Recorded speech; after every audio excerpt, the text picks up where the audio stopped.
Donald Trump was recently convicted of 34 felonies. Hmm. And as a result, a lot of people have been out there doing surveys. And one of the Okay. groups that did surveys specifically was trying to target members of our, they were trying to target people of faith. And so they have a decent sized sample of how members of our church responded to Donald Trump's conviction. Okay. And it turns out that members of the Church of Jesus Christ of Latter-day Saints, like all other religious Americans, view Trump's actions as immoral. His S- actions that he got convicted for? Are we yeah, specifically talking about those the actions? hush money. They Okay. say the hush money was immoral. There's 59% of members of the Church of Jesus Christ of Latter-day Saints say that the actions detailed in the trial were morally wrong. Okay. So paying hush money to a porn star or whatever. Okay. At the same time, 57% of Latter day Saints said that they did not believe that he committed a crime, and only 39% agree with jurors that he broke the law. Okay. So Latter-day Saints majority believe that Donald Trump, who is currently running for president, acted immorally, but although he was convicted of a felony, he did not commit a crime. Yeah. Okay. And they're Okay. not necessarily the same people, right? You could say it's Oh, immoral and he committed a crime, right? okay. But the Okay. numbers are roughly the same. Okay. So Gotcha. I think it's the reason we're talking about it on This Week in Mormons is because it's unusual to get a perspective of members of our church about something so topical in the news right now. Mhm. Mhm. But at the same time, it just says to me that most members of our church are Republicans. Because if I look at polls of what Republicans say, it's almost the same. It's stronger, right? So you're going to get something like 80 or 90% of Republicans that say he didn't break the law instead of 57% of Latter day Saints that say he didn't break the law. Okay. Um, so I guess, but it doesn't. I mean, to me, it says that they're not thinking about this as a religious question.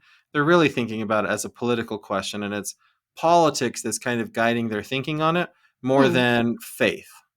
Well, so I guess to me, when we look at all of this, the question is it okay to vote for someone that you feel is immoral?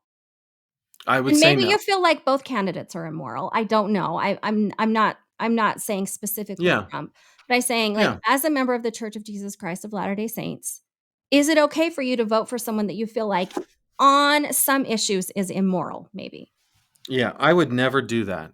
I would never vote for a person that I thought was immoral for president of the United States.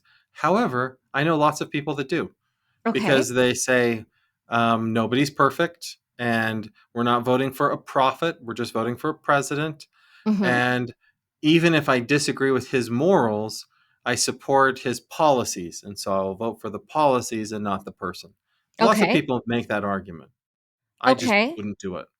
And so we're not even talking about a convicted felon. We're just talking about you guys have said that he's immoral, but Hmm. will you still vote for him?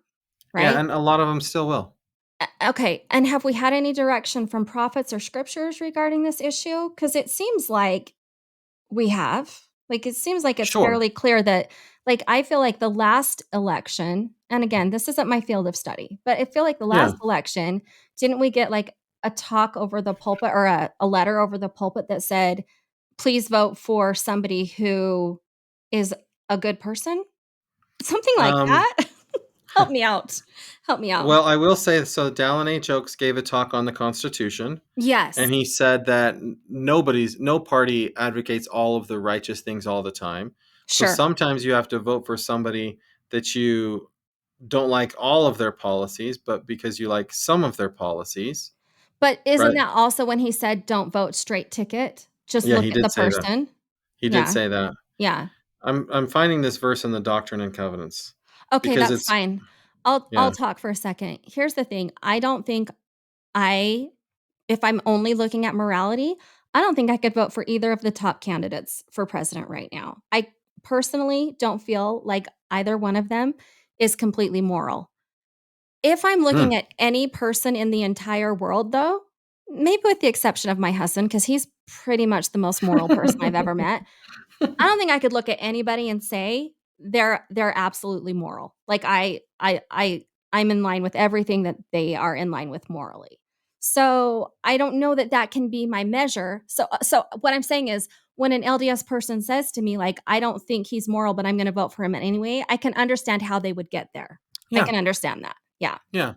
So Um I'll Go read you ahead. the verse that I always use as my guide. So it's Doctrine and Covenants 98 verses 9 and 10. Mhm. It says, "Nevertheless, when the wicked rule, the people mourn. Wherefore, honest men," now he says men, I think we can vote for women too. Okay. "Honest men and wise men should be sought for diligently, and good men and wise men ye should observe to uphold. Otherwise, whatsoever is more than or less than these cometh of evil." So he says we should look for honest, wise, good people. So I use that as my Okay. guides.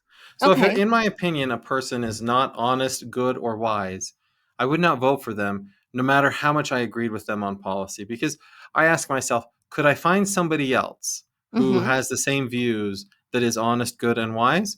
And if Mhm. I say I could find somebody else, then I have an obligation to not vote for that person so that I can support the people who are honest, good, and wise that would also support my positions on policies. Okay, and what if you cannot find someone else? Then Like, I do you just say it's better not to vote? Because I don't think it's better not to vote. Do no, so you? like if it were me, let's say that I was a Republican and I was like, I'm really interested in conservative principles, and I feel like Donald Trump is not a moral good, whatever. I would Mhm, say Mike Pence is, and Mike Pence is going to support the same policies Donald Trump would. So I would just write in Mike Pence's name. mhm. Interesting. Would Because you then actually though? Because as a political science professor, you know that does no good. listen, Melissa, voting at all in a presidential election does no good.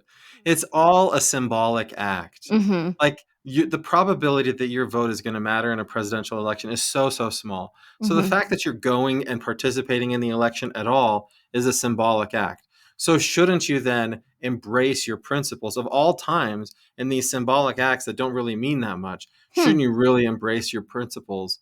Because if let's say a whole bunch of people in Utah were to like decide we like we don't like the immoral guy, we want some other Republican, that would actually get reported in the news that so and so won the state of Utah or so and so won the state of Idaho, but mhm, there was this huge protest vote for this individual hmm. because Utah wanted to let people know that this is the kind of person they're looking for.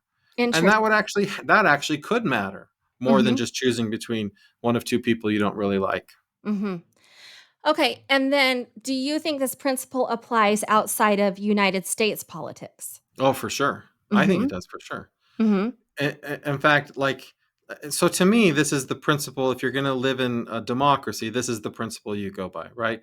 Yeah. I actually have good friends with whom I disagree on everything about politics, but Mhm. I know that they're good and honest people. And so to me, I will support them. I'll do everything I can to get them in office because it doesn't really matter in the end, like if they agree with me about policy, because I can't anticipate the problems that are going to happen in the future.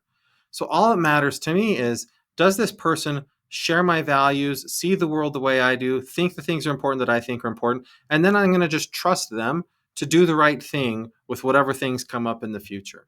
It doesn't matter to me what they say to me, what they would do, or all, because they rarely have the chance to actually do the things they say they're going to Or do. the power to do so, yeah. Yeah.